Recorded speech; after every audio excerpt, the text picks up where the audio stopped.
Good morning. आज का हमारा टॉपिक है प्रधानमंत्री और उसकी मंत्रिपरिषद। जैसा कि पाठ चल रहा है उसके अंदर ये टॉपिक है प्रधानमंत्री और मंत्रिपरिषद की भूमिका भारत देश में किस प्रकार डिजाइनिंग की गई है। तो पाठ का नाम है संस्थाओं का कामकाज और उसी में ये टॉपिक है प्रधानमंत्री और मंत्रिपरिषद। तो आइए शुरू करते हैं। इस देश में प्रधानमंत्री सबसे महत्वपूर्ण राजनीतिक संस्था है, यानी राजनीतिक कार्यपालिका का जो बड़ा पार्ट है वो प्रधानमंत्री होता है। फिर भी प्रधानमंत्री के लिए प्रत्यक्ष चुनाव नहीं होता।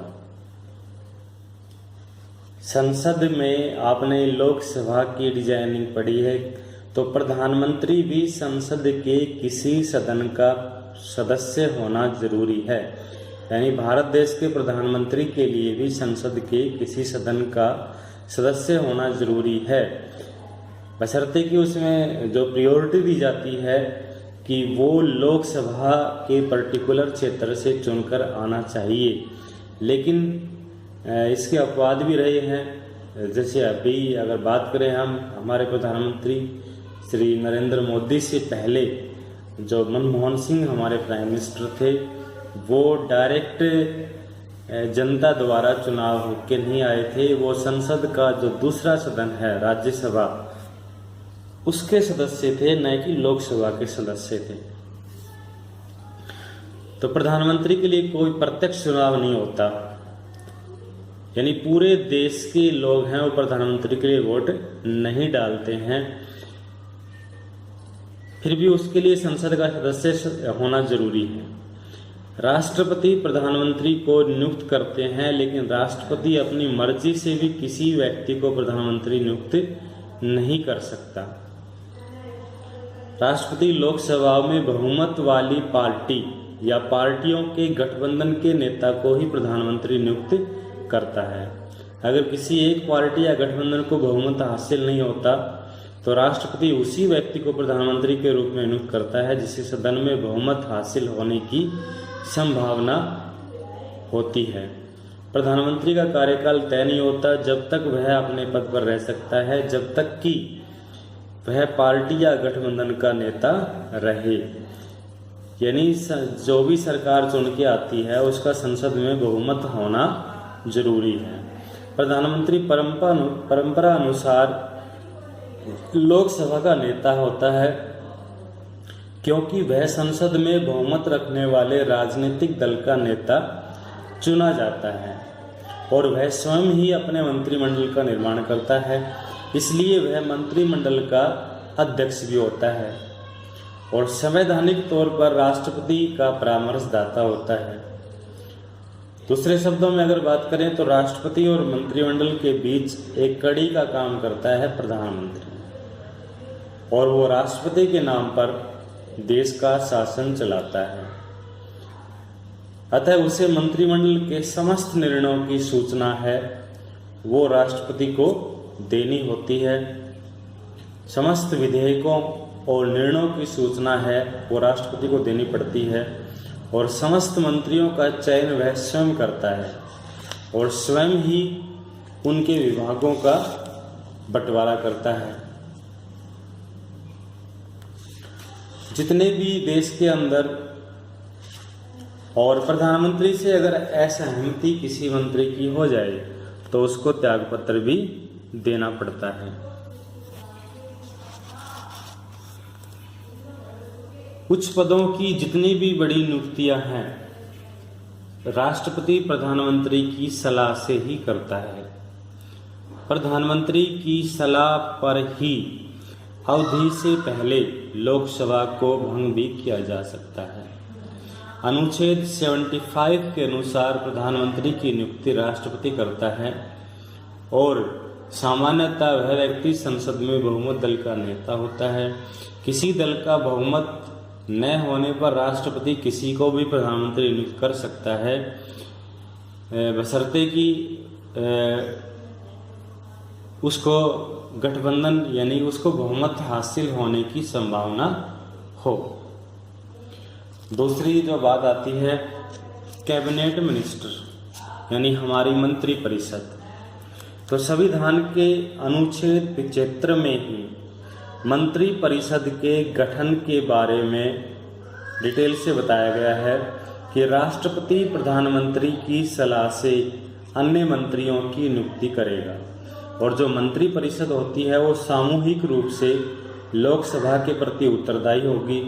यदि कोई मंत्री अपना पद स्वीकार करने के समय से 6 माह की अवधि में संसद के दोनों सदनों में से किसी भी सदन का सदस्य नहीं बन पाया तो उसे त्यागपत्र देना होगा। यानी ये बात जैसे प्रधानमंत्री के लिए लागू होती है, ऐसी ही ये बात है ये मंत्री परिषद के मंत्रिमंडल में जो सदस्य होते हैं, प्रधानमंत्री अपनी इच्छा से किसी भी व्यक्ति को मंत्री बना सकता है। जैसे अगर अब की बार से पहले वाली प्रधानमंत्री की योजना है जिसमें हमारे एक मिनिस्टर थे अरुण जेटली, वो भी डायरेक्ट लोकसभा से चुन करके नहीं आए थे और बिना किसी संसद के सदन के सदस्य होते हुए, और उनका नाम था वो हमारे मंत्रिमंडल के लिए रिकमेंड हमारे प्राइम मिनिस्टर ने किया था। और जब बाद में जो ये शर्त लागू होती है कि उसको भी किसी संसद के सदन के किसी भी पार्ट से उसका नॉमिनेटिव होना जरूरी है, तो बाद में उसका चुनाव राज्यसभा के जरिए, जब राज्यसभा की सीट रिक्त हुई थी तो उनको उस सीट से पर्टिकुलर चुन करके भेजा गया था। तो 3 प्रकार के मंत्री होते हैं, कैबिनेट मिनिस्टर, स्वतंत्र प्रभाव वाले मंत्री और राज्य मंत्री।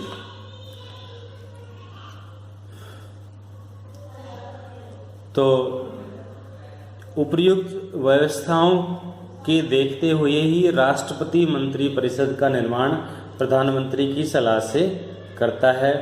राष्ट्रपति को लोकसभा में बहुमत प्राप्त दल के नेता को मंत्री परिषद के निर्माण के लिए बुलाना आवश्यक होता है। मंत्री परिषद यानी प्रधानमंत्री प्रशासन के सुविधाजनक संचालन के लिए मंत्री परिषद की एक समिति भी बना लेता है जिसे मंत्रिमंडल कहा जाता है, और इसमें 15 से 20 और 20 से ज़्यादा सदस्य भी हो सकते हैं। 15 से 20 जो सदस्य होते हैं यानी जो कैबिनेट मिनिस्टर होते हैं 15 से 20, 20, 25, 30 भी हो सकते हैं।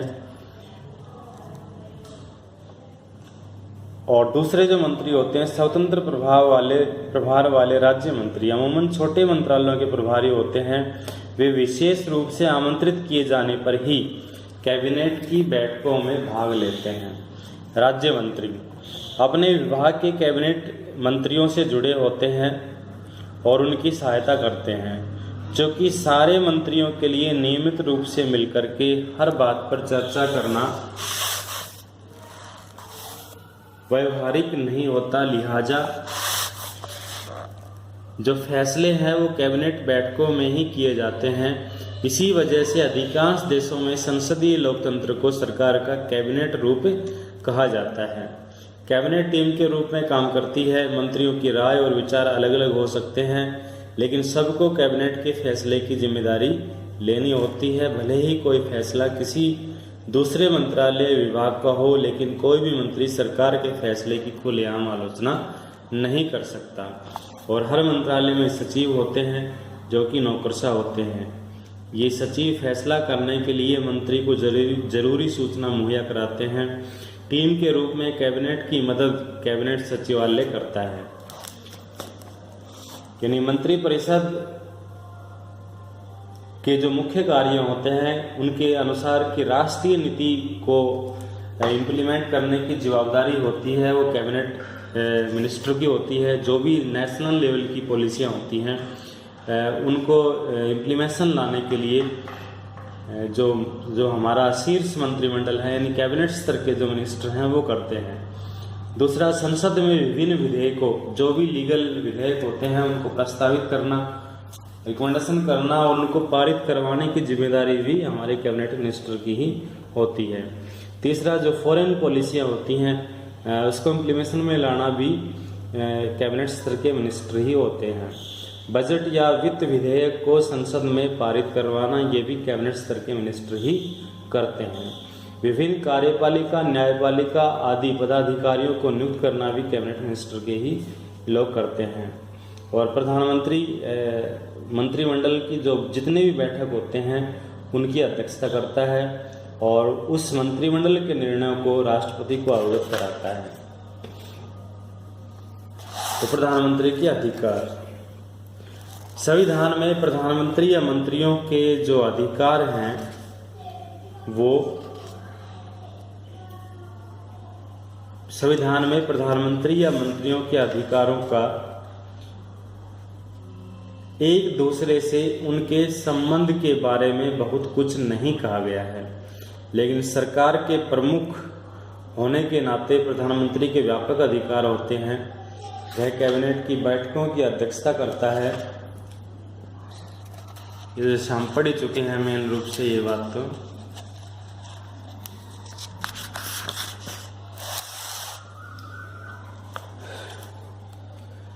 और विभागों को विवाद के मामले से प्रधानमंत्री का जो निर्णय होता है वो अंतिम माना जाता है। सारे जो मंत्री होते हैं उसी के नेतृत्व में काम करते हैं, उनके विभागों का बंटवारा करता है। इस तरह अगर भारत में कैबिनेट सबसे अधिक प्रभावशाली संस्था है तो कैबिनेट के भीतर सबसे अधिक प्रभावशाली व्यक्ति होता है वो प्रधानमंत्री होता है। प्रधानमंत्री की भूमिका बहुत बड़ी होती है। भारत में हमने प्रधानमंत्री के पास ही सारे अधिकार हैं वो सीमित करने की प्रवृत्ति देखी है। भारत के पहले प्रधानमंत्री जवाहरलाल नेहरू ने ढेर सारे अधिकारों का इस्तेमाल किया क्योंकि उनका जनता पर बहुत अधिक प्रभाव था। इंदिरा गांधी भी कैबिनेट के अपने सहयोगियों की तुलना में बहुत ज़्यादा प्रभावशाली थी। जाहिर है कि किसी प्रधानमंत्री का अधिकार उस पद पर बैठे व्यक्ति के व्यक्तित्व पर ही निर्भर करता है। लेकिन कुछ वर्षों में भारत में गठबंधन सरकारों की भूमिका बड़ी विशेष रही और इसमें प्रधानमंत्री की भूमिका कुछ समय के लिए नगण्य भी नजर आई थी। जैसा कि अटल बिहारी वाजपेयी जब प्राइम मिनिस्टर बने थे उससे पहले की अगर बात करें तो एच.डी. देवेगौड़ा, आई.के. गुजराल जैसे प्राइम मिनिस्टर हुए हैं जिनकी भूमिका इतनी स्ट्रॉन्ग रूप से भारत देश में नहीं रही थी। अटल बिहारी वाजपेयी के बाद भी जो उसकी सरकार बनी थी संयुक्त प्रगतिशील गठबंधन यूपीए की जो सरकार बनी थी उसमें भी बहुत सारी पार्टियों का गठजोड़ था, जिसके कारण जो प्रधानमंत्री मनमोहन सिंह थे उसकी भूमिका भी ज़्यादा स्ट्रॉन्ग रूप से नज़र नहीं आ पाई थी।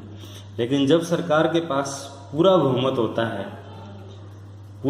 होता है तो जो शीर्ष नेतृत्व का समर्थन जब देश के नेता को हासिल होता है और वही व्यक्ति प्रधानमंत्री पद पर जब कार्य करता है तो उसकी भूमिका एक अलग रूप में नज़र आती है। जैसा कि हमारे फिलहाल के जो प्राइम मिनिस्टर हैं नरेंद्र मोदी जी, उनकी भूमिका, उनकी पॉलिसियां आज कि बेझिझक पूरे संसार में अच्छे से इम्प्लीमेंट हो रही है।